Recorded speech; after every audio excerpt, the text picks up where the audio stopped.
Go. Hi, everyone. This is Rashonda Thornton again. Hi, this is Natalie Jensitz. How are you? Yep. Happy Friday for those people out there. We know that we've gone through a full week and we're getting ready to go into the weekend. But as we're talking, as we've been coming on every day, we're on day 3. We're going to really talk about like journaling and like the benefits of that. Just to do a quick recap, yesterday, what we really talked about was, what was it we talked about? The word that we're not supposed to use, boredom. Oh, yeah. About the word boredom, because we know that's the reality right now. But what can be some creative ways that you can prevent from feeling bored and take that moment to really like create new moments for your life and for yourself and new experiences. So if you didn't get a chance to watch it, I would encourage you to go through one of our pages and it's a 10-minute talk and just kind of get some ideas. There's really some cool ones out there. Mm-hmm. But like we just said, as we're going down our list, one of the things that I feel is important, and Natalie actually was the one to bring it up, was, writing things down in journalism. And this is kind of her niche, so I'm going to let her take it from there. Thanks, Rashonda. Yeah, not everybody loves to do the journaling, but I am hoping to inspire today because it is so good for you from the inside out. So here's four good reasons why you should journal. First of all, it helps with your mental health and helps you declutter and to focus.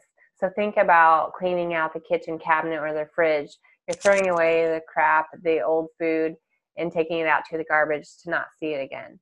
You're kind of doing the same thing. Your brain is your cabinet or your fridge. You're cleaning out the old, toxic, no good thoughts, or just the ones that have been lingering that you don't need to have them, and getting rid of them, putting them to the wayside. And not to cut you off, but just think about when you declutter, you find things that you had for years. That's true. You know what I mean? And so it actually helped to reveal some other layers that has been smothered. So that's another way of looking at it too, as far as the journaling part. Which is a good segue into the second reason of clarity. You didn't even do that on purpose. I know. It does bring clarity because, like you said, it lets you open up space to find what's back in the back. And for instance, when I journal, sometimes when I'm not sure what to do with my business or with my kids or with my husband, I vent on paper, or maybe I'm venting about all of them. And then it comes to this point of, oh, it's not them, it's me. And I need to take a step back and apply the solution of changing my own attitude or whatever it may be. You can find a common thread that leads you to a next step. And it's awesome and refreshing and awesome. It's just great therapy like that. So focus and clarity. The third one is that it stimulates your creative brain. And there's research around this, you guys. Actual taking pen to paper stimulates your creative part of your brain, which is another reason why it disheartens me to see all the one-to-one devices in schools these days. But that's a whole nother rabbit hole. Taking pen to paper activates your creative brain.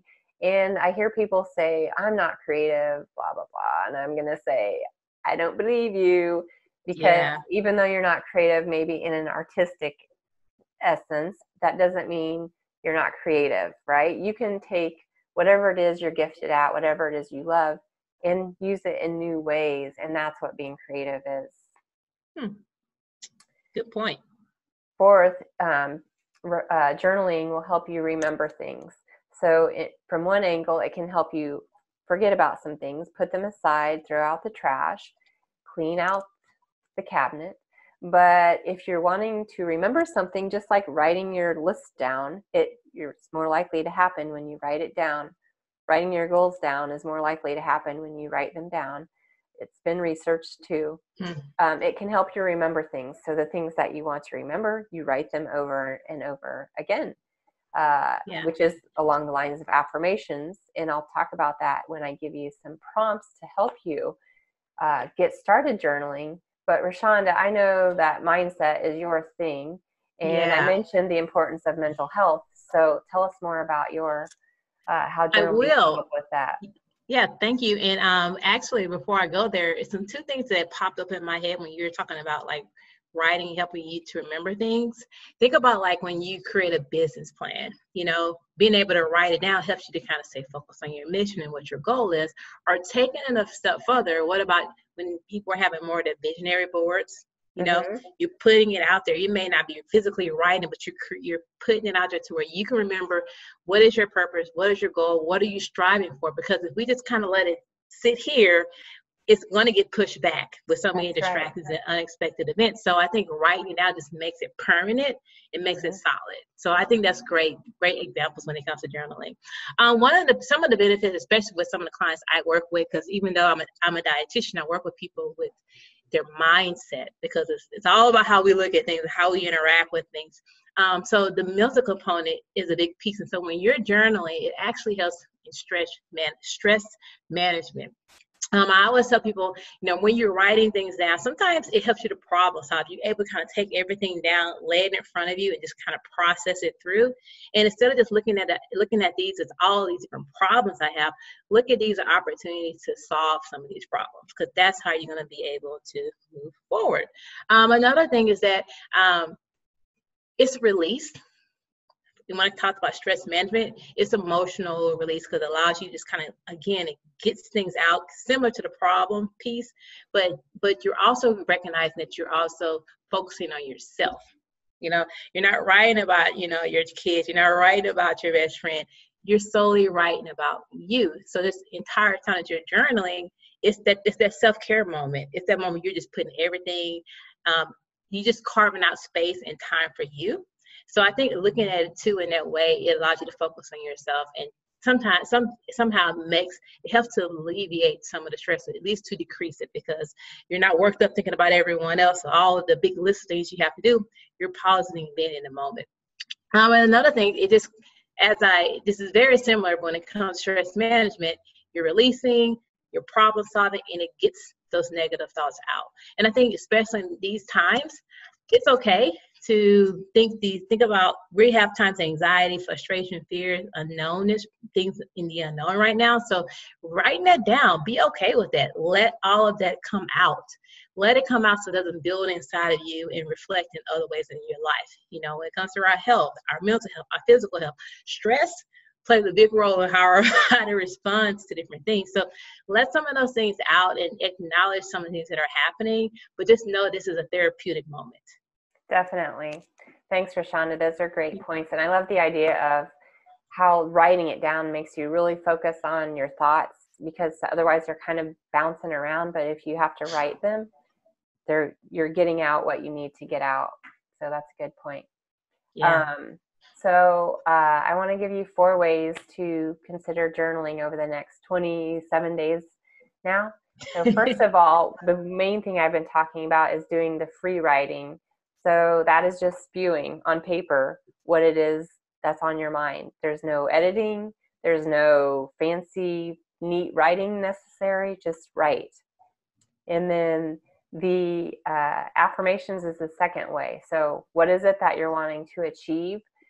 Write it in the present tense like it's happening right now, and write it 10 times each day for the next, they say 21 days is habit forming. So if you want to try it for 21 days in a row, it becomes more of a habit. But do what works for you. That's a good one. The third way is if you're just wanting to get a change of mindset, break up the monotony of your own brain, take an object nearby that you're looking at, a snow globe, a picture on the mantle, and change the angle of it, or look at it from the top down and write what you see. A lampshade may become a clock or whatever. It just kind of takes you out of your moment and helps you rewire or reboot. And then last of all, personify something. I think this could be a lot of fun. And if anybody dares to do this or does this and dares to, please share it. I would love to read about it as you post here. But an example would be, what is it that annoys you? I get tired of unloading my dishwasher every other day. My family is doing it as well. And I'm sitting here the whole time like, I am blessed to have dishes and food to eat, and I'm still getting annoyed. What is this? But what if I took that dishwasher and started writing about what that dishwasher is saying about me and my kids and my husband, that can be quite hilarious, I think, and definitely change my attitude the next time that I go unload that thing or load it. So wow. That's a new one. I never thought about it that way. Yeah. You just put yourself in someone else's shoes, you know, just get their perspective, and then it changes probably your whole thought process of why you feel a certain way. Right. Exactly. Yeah. So pretty cool. Just to recap, journaling can be very beneficial. It can help with your focus, your stress management and clarity, stimulate your creative self, awaken you in that sense, and help you remember things as well and actually make things happen. So I'm going to challenge you guys. And Rashonda, how about you? Yes. Do you have a way that you're going to think about journaling over the next 27 days? I've always journaled here and there. It's always spotty because I don't carve time to prioritize. So just even hearing you saying some of the things, it just encourages me to use some of this time to develop some of these new habits that's reflecting and focusing on myself and being in the moment and putting it all out there, you know. Yeah, so right. That's going to be my plan, to do it every day, really, for the next at least 27 days. I'm going to turn it into months and years, but this would be a great time to start. Yeah, to do it more even just 5 minutes. Yeah, I'm up for it. Good, sounds good. You all let us know what you're up and willing to do. Post below. Yeah. And so, guys, again, we're talking about journaling. Tomorrow will be a new day. On Saturday, we're going to come up with something fun because it's the weekend, even though, you know, we have limited things we can do. But let's start, you know, looking at how the weekends can look when it comes to these times. So enjoy the rest of your day, and we'll talk to you tomorrow. Bye-bye. Bye.